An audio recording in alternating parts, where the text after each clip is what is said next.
हर किसी के अंदर अपनी ताकत और अपनी कमजोरी होती है। मछली जंगल में नहीं दौड़ सकती और शेर पानी में राजा नहीं बन सकता। इसलिए अहमियत सभी को देनी चाहिए। जिंदगी में सही लोगों की तलाश कभी मत करो, आप स्वयं ही सही बन जाओ। क्या पता आपसे मिलकर शायद किसी की तलाश पूरी हो जाए। जिंदगी में किसी से उम्मीद नहीं रखनी चाहिए, क्योंकि धोखा इंसान नहीं देता, बल्कि उनकी वो उम्मीदें धोखा देती है जो दूसरों पर रखता है। जब तक आप अपनी समस्याओं एवं कठिनाइयों की वजह दूसरों को मानते हैं, तब तक आप अपनी समस्याओं एवं कठिनाइयों को मिटा नहीं सकते। आप अपना भविष्य नहीं बदल सकते, लेकिन आप अपनी आदतों को बदल सकते हैं। और निश्चित रूप से आपकी आदतों से आपका भविष्य बदल सकता है। संसार के सभी धार्मिक रीति रिवाज एक ही संदेश देते हैं, प्रेम का, करुणा का और क्षमा करने का। जरूरी यह है कि ये सभी हमारी रोज की जिंदगी का हिस्सा होना चाहिए। जीवन में किसी को रुलाकर हवन भी करवाओगे तो कोई फायदा नहीं, और अगर रोज किसी एक आदमी को भी हंसा दिया तो आपको अगरबत्ती भी जलाने की जरूरत नहीं है। एक अच्छी प्रेरणा और ईमानदारी से आत्मविश्वास आता है, जो दूसरों के विश्वास और सम्मान को आकर्षित करता है। इसलिए आशीर्वाद का वास्तविक स्रोत हमारे अपने मन में है। यह संसार मानवता का है, इस नेता का या फिर उस नेता का नहीं, ना ही किसी राजा या राजकुमार का, और किसी धार्मिक गुरु का भी नहीं। यह संसार मानवता का संसार है। हम चाहे तो अपने आत्मविश्वास और मेहनत के बल पर अपना भाग्य खुद लिख सकते हैं, और अगर हमको अपना भाग्य लिखना नहीं आता तो परिस्थितियां हमारा भाग्य लिख देगी। जीवन या तो स्वीकार किया जा सकता है या बदला जा सकता है। अगर स्वीकार ना किया जाए तो बदलना आवश्यक है, और अगर बदला नहीं जा सकता तो स्वीकार करना आवश्यक है। श्री कृष्ण कहते हैं, अगर आप एक जानवर से थोड़ी भी सहानुभूति दिखाते हो तो वो आप पर विश्वास करने लगता है। अगर आप हमेशा अपना बुरा चेहरा दिखाएंगे और मारपीट करेंगे तो कैसे आपकी किसी से दोस्ती हो पाएगी। जीवन में कठिनाइयां हमें बर्बाद करने नहीं आती, बल्कि ये हमारी छुपी हुई सामर्थ्य और शक्तियों को बाहर निकालने में हमारी मदद करती है। कठिनाइयों को ये जान लेने दो कि आप उससे भी ज्यादा कठिन हो।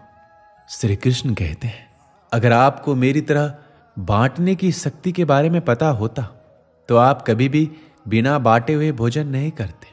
हमारी जिंदगी में कुछ ऐसे लक्ष्य भी होने चाहिए जो सुबह उठने पर कुछ काम करने के लिए हमें मजबूर करते। अगर जिंदगी में कुछ अलग करना है तो जरा भीड़ से हटकर चलो। भीड़ साहस तो देती है पर पहचान छीन लेती है। देखते समय सिर्फ देखें, सुनते समय केवल सुने, महसूस करते समय सिर्फ महसूस करें, और सोचते समय केवल सोचें। यही वास्तविक कर्म है। आकाश में पूरब और पश्चिम का कोई भेद नहीं है, लेकिन लोग अपने मन में भेदभाव को जन्म देते हैं और फिर ये सच है ऐसा विश्वास करने लगते हैं। यदि आप समस्या का हल निकाल सकते हैं तो फिर चिंता क्यों करनी है, और यदि समस्या का कोई समाधान नहीं है तो फिर चिंता करने का कोई फायदा भी नहीं है। कोई भी व्यक्ति बहुत ज्यादा बोलते रहने से कुछ नहीं सीख पाता। समझदार व्यक्ति वही कहलाता है जो धीरज रखने वाला, क्रोधित ना होने वाला और निडर रहने वाला होता है। अगर व्यक्ति से कोई गलती हो जाती है तो कोशिश करें कि उसे दोहराए नहीं, उसमें आनंद ढूंढने की कोशिश ना करें, क्योंकि बुराई में डूबे रहना ही दुख को न्योता देना है। डर का अभाव होना साहस नहीं है, बल्कि डर पर विजय पाना साहस है। बहादुर आदमी वह नहीं है जिसे डर नहीं लगता, बल्कि वह है जो उस डर पर विजय प्राप्त करता है। इंसान एक ऐसा प्राणी है जो अपने लक्ष्यों के लिए जीता है। उसके जीवन का यही अर्थ होना चाहिए कि वह अपने लक्ष्यों के लिए कोशिश करता रहे, उन्हें प्राप्त करता रहे। सभी व्यक्तियों को सजा से डर लगता है, सभी मौत से डरते हैं। बाकी लोगों को भी अपने जैसा ही समझिए। खुद किसी जीव को ना मारे और दूसरों को भी ऐसा करने से मना करें। हम जो शब्द बोलते हैं उनका चुनाव हमें बड़ी सावधानी से करना चाहिए, क्योंकि उन शब्दों को सुनने वाले व्यक्तियों पर उनका प्रभाव पड़ता है, फिर चाहे वह प्रभाव अच्छा हो अथवा बुरा।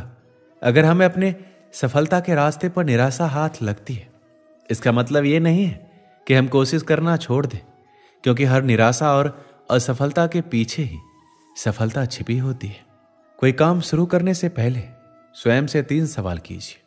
मैं ये क्यों कर रहा हूं? इसका परिणाम क्या हो सकता है? क्या मैं सफल हो जाऊंगा?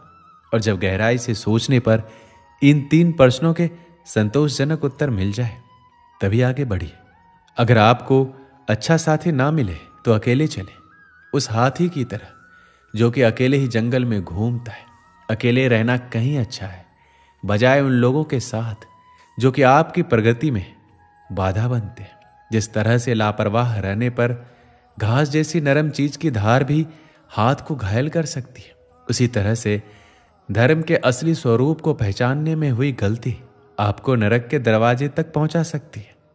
श्री कृष्ण कहते हैं, मैं ना तो तुम्हारी महंगी भेंट से प्रसन्न होता हूं, ना दिखावटी दान दयालुता से। अगर मेरे मन को हरना है तो मुझे प्रेम से पुकारो, मैं हाजिर हो जाऊंगा। जो मनुष्य किसी अच्छे काम में लगा हुआ होता है, आने वाले समय में उसका अंत कभी बुरा नहीं होता है। मनुष्य अपनी 3 प्रमुख कृतियों द्वारा नरक के द्वार पर पहुंचता है। वो तीनों कृतियां हैं काम, क्रोध और लोभ। इस इंसान के रूप में इस धरती पर तुम्हारे कुछ कर्तव्य हैं। अनिवार्य रूप से अपने कर्तव्य को निभाओ। किसी से सच्चा प्रेम होना शुद्धता और दिव्यता का प्रतीक है। श्री कृष्ण कहते हैं, जो कुछ भी हुआ है उसमें तेरा योगदान नहीं है, इसलिए तुम्हारी सारी परेशानियां व्यर्थ है। हर चीज की शुरुआत मुझसे होती है और खत्म भी मुझ पर ही आकर होती है। इंद्रियों से मिलने वाला सुख सच्चा नहीं होता। इंद्रियों का सुख पहले तुमको अमृत की मिठास देगा, लेकिन बाद में तुम्हारा विनाश कर देगा। अगर तुम्हें मेरी बातें अटपटी लगती है तो तुम्हें अपने नजरिए को बदलने की जरूरत है। अभी तुम चीजों को उस तरह से नहीं देखते हो जिस तरह से मैं देखता हूं। अगर एक बार तुमने मुझ पर विश्वास कर लिया तो तुम्हें जीवन में कभी निराश नहीं होना पड़ेगा। एक बार जो मुझ पर विश्वास करता है उसको मैं कभी छोड़ता नहीं हूं। भगवान श्री कृष्ण के चरण कमल इतने पवित्र हैं कि जो कोई उनकी शरण लेता है तुरंत शुद्ध हो जाता है। इस दुनिया में तुम सभी से प्रेम करो, लेकिन पूर्ण रूप से विश्वास किसी पर मत करो। अगर तुमको भरोसा करना है तो केवल कृष्ण पर करो। जो मनुष्य अपनी आत्मा की बात सुन सकता है वह मुझसे बात कर सकता है, देख भी सकता है। अपने सभी कर्मों को कृष्ण पर केंद्रित होकर करो। आसक्ति को त्याग दो। सफलता और असफलता को एक समान दृष्टि के साथ देखो। वह मनुष्य जिसने घृणा को त्याग दिया, जो सभी प्राणियों के साथ समान व्यवहार करता है, जो सुख दुख और दर्द पीड़ा से अप्रभावित है, जिसके अंदर करुणा भरी हुई है और मन शांत है, उसने सही मायने में मुझे प्राप्त कर लिया है। ये वह मनुष्य है जिसको मैं सबसे अधिक पसंद करता हूं। दोस्तों, इस वीडियो में बस इतना ही। मिलते हैं अगली वीडियो में। अपना ख्याल रखिएगा। जय श्री कृष्ण।